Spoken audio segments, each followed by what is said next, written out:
Bueno, continuando con el segundo tema, lo primero que quiero decir es que debo discrepar con Marcia porque creo que el tema que ha mencionado es de tremenda utilidad y probablemente los pacientes y las familias con enfermedades neurodegenerativas y neurogenéticas se beneficiarían muchísimo más que solamente con una consulta. Así es que yo creo que merece un fuerte voto de aplausos, Marcia, por este trabajo y darle la importancia que se debe a este tipo de estrategias que nos recuerdan que somos seres humanos, ¿verdad?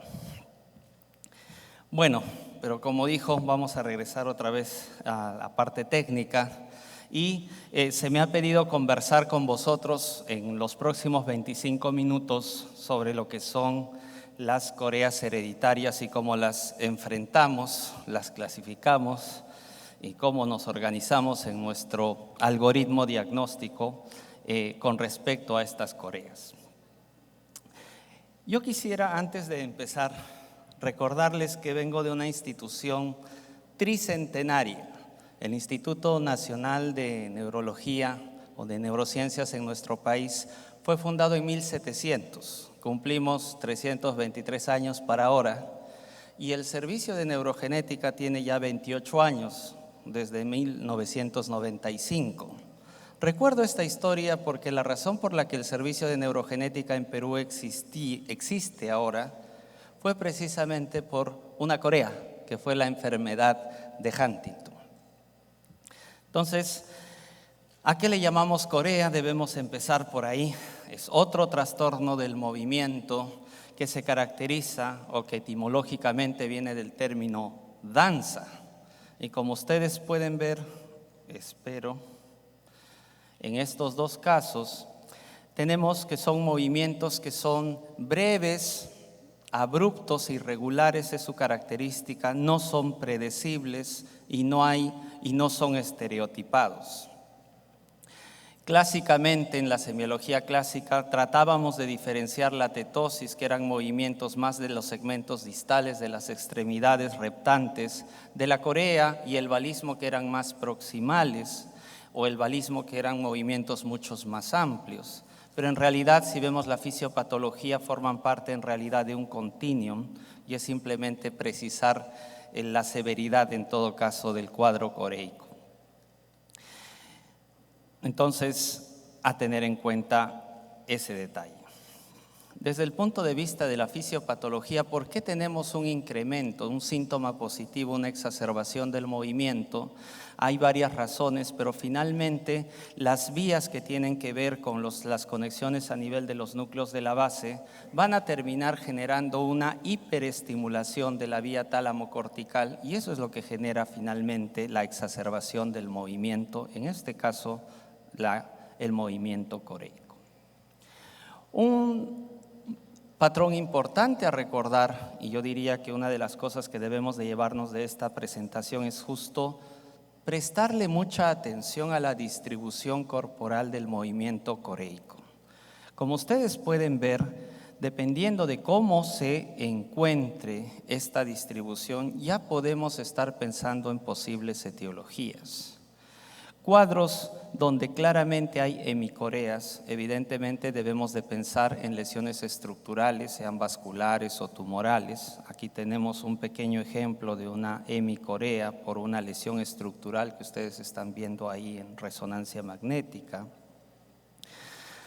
Y por el contrario, cuando vemos movimientos coreicos con un predominio a nivel bucolinguofacial, ¿no? Hay formas degenerativas que tienen este predominio, pero en general nos debe hacer pensar más en coreas asociadas a fármacos, ¿no? Las disquinesias tardías muy asociadas, por ejemplo, a los agentes antipsicóticos que se utilizan en psiquiatría y en neurología con bastante frecuencia, ¿no? Y a veces no nos damos cuenta de que el uso crónico puede terminar generando estas dificultades.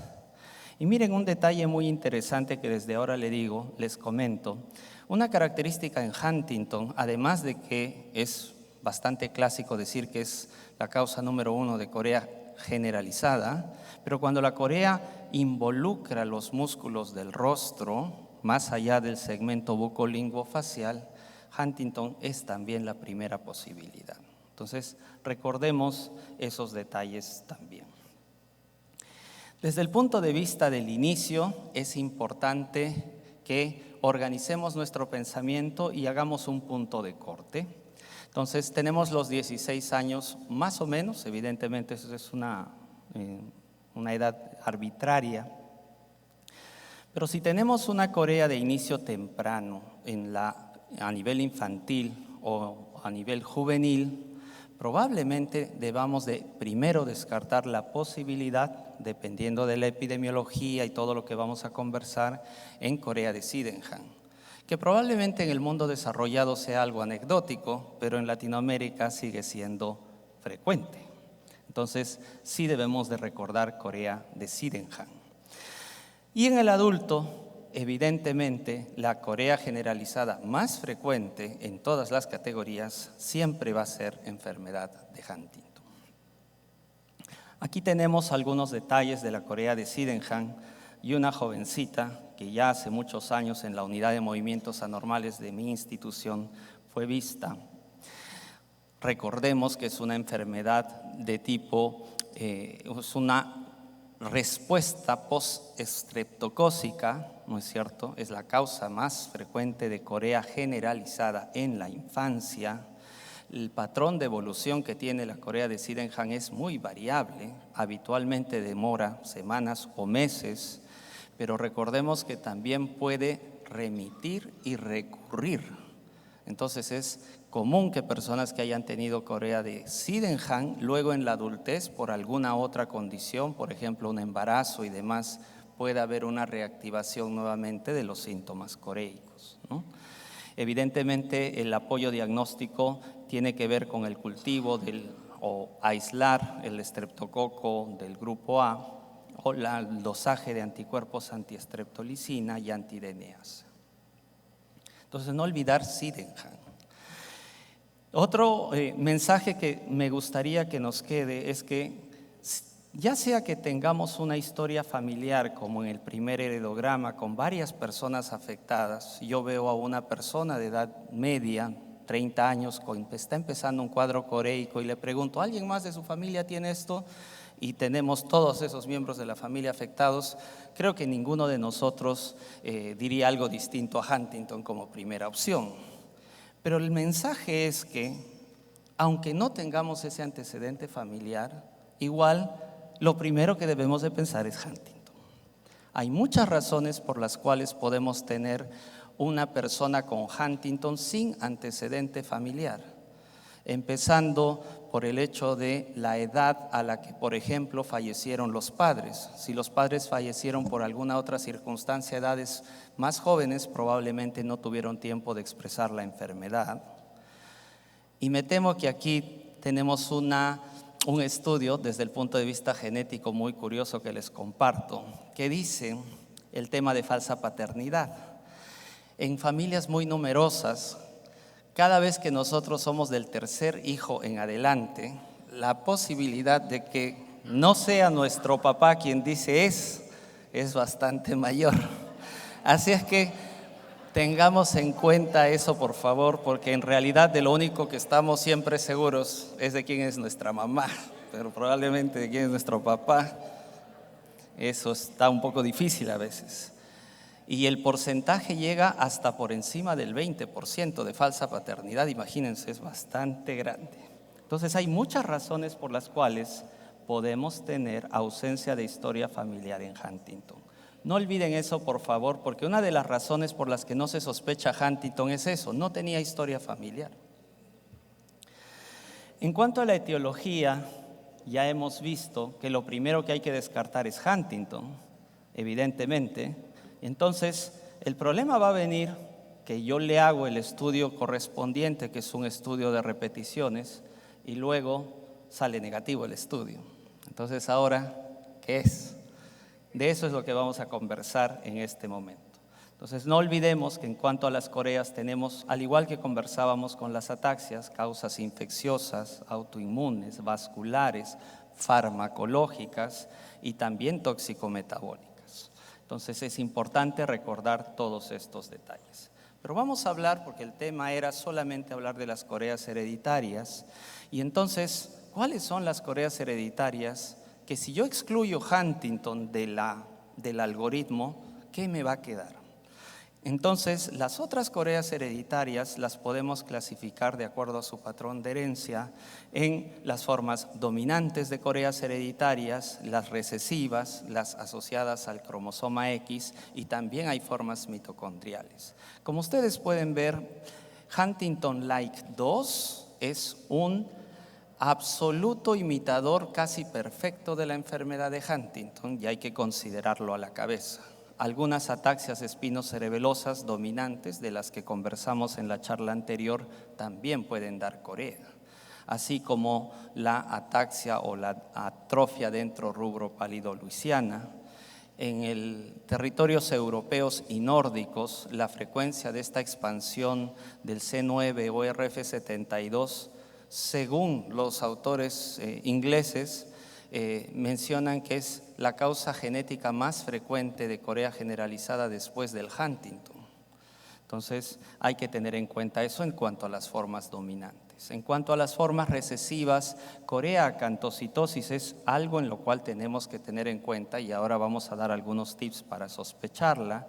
Ataxias recesivas, incluyendo ataxia telangiectasia, da corea. Entonces tenemos que tener en cuenta eso. Y el gran imitador, los que trabajamos trastornos del movimiento, conocemos al gran imitador, que es la enfermedad de Wilson, que literal nos puede dar cualquier movimiento involuntario. Las enfermedades asociadas a X, tenemos al primo hermano de la corea acantocitosis, que es el primo del síndrome de McLeod, y en las formas mitocondriales, solo por dar un ejemplo, la enfermedad de Lee o el síndrome Lee. Entonces, Daniel Martínez, un gran amigo y colega mexicano de Monterrey, hizo con un grupo de trabajo de Movement Disorders hace ya un par de años, un poco más, en una revisión que yo los invito a revisar sobre el diagnóstico diferencial de coreas tanto del adulto como del niño. No vamos a discutir lo complejo de este algoritmo, pero sí vamos a probablemente tener en cuenta que en el adulto primero descartamos Huntington y luego vemos lo demás. Y en el niño, que tenemos un algoritmo parecido, ¿no es cierto? Primero descartamos Sydenham y luego vemos lo demás. ¿De acuerdo? Entonces yo creo que ese es el mensaje principal de esas láminas, y ahí tienen la referencia para los que quieren ver la revisión sistemática completa. No podemos hablar de coreas hereditarias si no hablamos de Huntington, por lo menos algunas palabras. Y la enfermedad de Huntington es una enfermedad tremendamente de contrastes, diría yo. Desde el punto de vista académico-científico es tremendamente fascinante entender cómo ocurre esta enfermedad en cuanto a su fisiopatología, la genética. Fue la primera enfermedad neurodegenerativa en la que se diagnosticó y se hizo un estudio genético, y hasta la fecha no tenemos un tratamiento específico a pesar de tremendos esfuerzos. Pero al mismo tiempo, para las familias termina siendo una catástrofe. Una catástrofe en términos de que no tiene tratamiento, es inexorablemente fatal, y una catástrofe porque lamentablemente no es solo cuestión de los afectados, sino de las personas en riesgo, que se sienten como que tienen una espada de Damocles en la espalda, que en cualquier momento van a aparecer los síntomas que tuvieron sus familiares. Entonces, recordar también que según la nueva nomenclatura propuesta por MDS, un grupo de trabajo en el que estamos proponiendo cambios, estamos sugiriendo que las enfermedades genéticas asociadas a trastorno del movimiento tengan una nueva nomenclatura, empezando por el síntoma de la fenomenología del movimiento predominante. En el caso de Huntington es la corea, seguida por el nombre del gen, que es HTT. Entonces, el nuevo nombre de Huntington sería COR-HTT. Pues bien, en cuanto a la prevalencia, Huntington es una enfermedad que está descrita en todo el mundo. Esta información de Chris Kay, tomada de un trabajo de Simon Warby, el grupo canadiense, nos menciona que hay Huntington en todo lado, pero hay regiones del mundo donde hay más Huntington. Como ustedes pueden ver en tonos de rojo, en Norteamérica, en Europa y en Australia, así como en un par de regiones en África, la frecuencia es inusualmente alta. y contrasta con las regiones del Asia, en Japón y China, donde la frecuencia es inusualmente baja. El resto de nuestros países todavía está con algunos estudios locales y estamos trabajando ahora una revisión sistemática para ver cuál es la prevalencia en Latinoamérica. Ya les comentaré eso en un próximo momento. Rápidamente recordar que Huntington, desde el punto de vista genético, es una expansión de una repetición de nucleótidos de un CAG, y si tenemos de 40 más repeticiones, definitivamente vamos a hacer Huntington. De 36 a 39 la penetrancia es incompleta, es decir, algunos tendrán la enfermedad y otros no. Y debajo de 35 a menos, definitivamente no haremos Huntington. Sin embargo, hay que recordar estos alelos intermedios, porque estas personas que tienen entre 27 y 35 no hacen Huntington, pero sí pueden heredar el alelo inestable. Es decir, no hacen Huntington ellos, pero podrían tener hijos con Huntington. Y desde el punto de vista del consejo genético es tremendamente importante. Por eso es que en Huntington se habla de 4 posibles resultados y no de 2. Esto no es blanco o negro, hay 4 posibles resultados y en asesoría genética hay que explicar esto desde un inicio. Los síntomas que predominan en Huntington los tienen ahí, es un eje de 4 síntomas. Es clásico los problemas de movimientos anormales, pero como ustedes pueden ver más allá de la corea, en Huntington es muy frecuente las posturas distónicas, los diversos tipos de temblor y las mioclonías. Entonces, recordemos eso, y además también asocian movimientos hipokinéticos como bradicinesia y rigidez. Es así de complejo. Hay cambios del comportamiento severos en Huntington, y yo diría que lo que más disruptivo termina siendo, más que el movimiento involuntario, es el problema del comportamiento. Las alteraciones oculomotoras las hemos separado un poco por aparte para que le prestemos un poquito más de atención. Hay ciertos signos interesantes y evidentemente también los cambios cognitivos. Finalmente es una demencia subcortical. En cuanto al fenotipo, y aquí espero que les dé una mirada de que no solamente debemos de pensar en el fenotipo clásico de Huntington, que es el fenotipo de la corea, sino que existen formas tardías de Huntington que aparecen hasta después de los 60 años, dándonos cuadros de coreas muy leves realmente en el adulto mayor, o formas que se dan en el adolescente y en la gente joven, que más que dar una corea asemejan Parkinson con formas rígido-akinéticas, que son las famosas o la famosa variante de Westphal de enfermedad de Huntington, como tenemos en esta joven. Lamentablemente ya no nos acompaña para ahora, pero claramente ella tiene un cuadro sumamente rígido akinético. Esta jovencita tenía 19 años en el momento que le hicieron este video. Y me temo que también tenemos formas infantiles de Huntington. Nosotros tenemos una corte de Huntington de más de 400 familias a la fecha, y tenemos el caso más joven que hemos seguido, es un angelito que empezó con síntomas a los 3 años de edad, con ataxia, retraso global del desarrollo, crisis epilépticas, que lamentablemente después de 2 años y medio falleció. Entonces, tenemos todo eso en Huntington, no solamente es la corea. Ahora sí, hablemos de las otras coreas hereditarias, y el mensaje principal para Huntington Like 2 es que esta enfermedad, desde el punto de vista clínico, es imposible de diferenciar de Huntington. Entonces, aplica todo lo que les acabo de decir, es lo mismo para Huntington Like 2.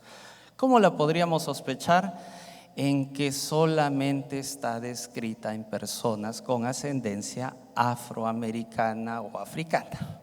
Entonces, es importante tener en cuenta ese detalle. Entonces, en todos los países de Latinoamérica, que somos muchos, incluyendo el nuestro, donde tenemos grandes comunidades con ascendencia africana, la frecuencia de Huntington Like 2 no debe ser desdeñable y hay que considerarla. Entonces, yo sí sugeriría que se hagan, por ejemplo, estudios para ver aquí en vuestro país qué tanta frecuencia tenemos de Huntington Like 2, que estoy seguro debe de haber, y muchos casos.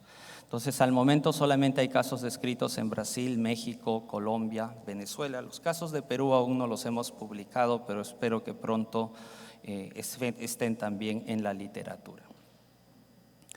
Entonces, no olvidemos Huntington-like 2. Otra enfermedad que semeja y da corea hereditaria es la ataxia número 17. Junto con el grupo de trabajo de MDS, hace poco, el año pasado, hicimos una revisión sistemática de todos los casos publicados en el mundo y estos son los resultados. Entonces, tenemos una enfermedad que va entre los 20 a 40 años y evidentemente aquí el signo es que no es la corea lo que predomina en estos pacientes, sino evidentemente la ataxia, por eso es una ataxia espinocerebelosa, pero asocia con mucha frecuencia movimientos coreicos. Entonces es importante recordar estos detalles. No tenemos casos nosotros de Perú diagnosticados con ataxia número 17 a la fecha. Y es más de población asiática.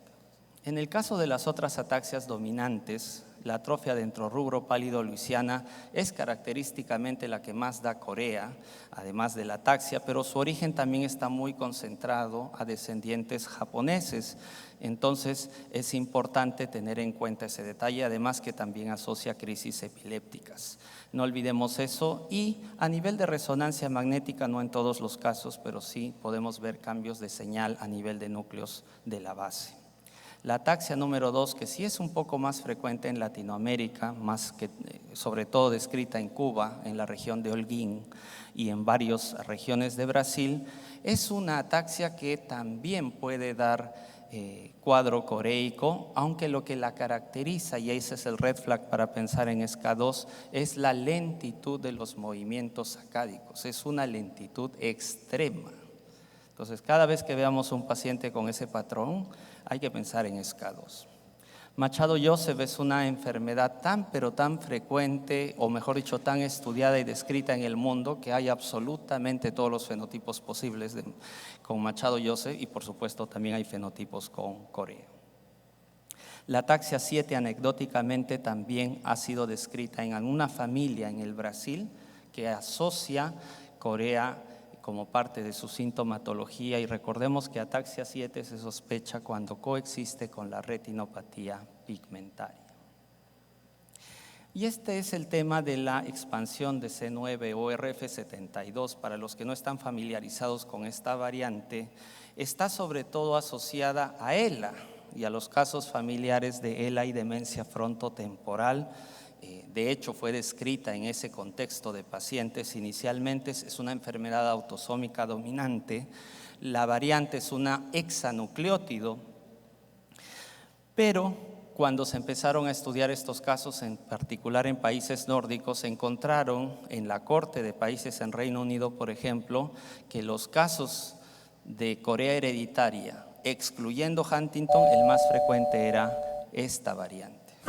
Nosotros hicimos hace unos años una revisión sistemática del total de casos en el mundo, y la verdad que la frecuencia no es tan alta como se dice en otras regiones del mundo. Parece que esto está concentrado solamente a regiones nórdicas y de Europa.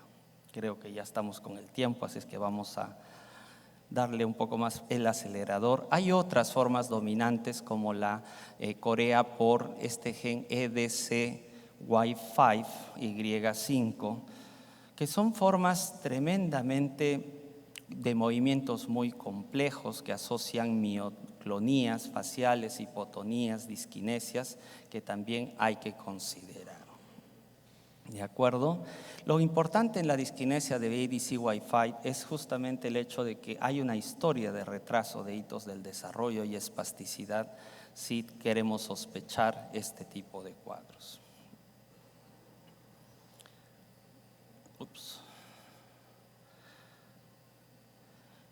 Lo que llamábamos anteriormente corea hereditaria benigna ahora ya está definida como una entidad independiente, porque se han encontrado variantes asociadas a estos dos genes, donde precisamente vemos una corea que empieza temprano pero que no evoluciona en términos de progresión de los síntomas, tiene muy lenta progresión o incluso estática. Lo que la caracteriza es que combina síntomas pulmonares y también tiroideos. Desde el punto de vista de las formas recesivas, coreacantocitosis es la otra corea que debemos de tener en cuenta, y como ustedes pueden ver, y creo que los que hemos visto estos casos recordamos, la disquinesia que predomina es la orofacial.